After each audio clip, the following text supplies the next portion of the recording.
মাতম মিছিল করাটা আসলে একটা প্রতীকী ঘটনা। এটা আজকে তো আশুরার দিন, আমরা জানি ইয়াজিদের বংশ কীভাবে আমাদের কারবালায় ধ্বংসযজ্ঞ চালাইছে।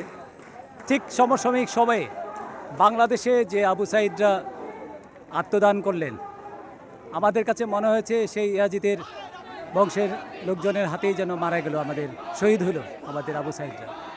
ফলে এটা আজকের দিনে আমরা এটাকে একটা প্রতীকী হিসাবে দেখেছি। এটা ঠিক ধর্মীয় যে অনুষ্ঠান তার সাথে এটা মেলানোর কোনো দরকার নেই।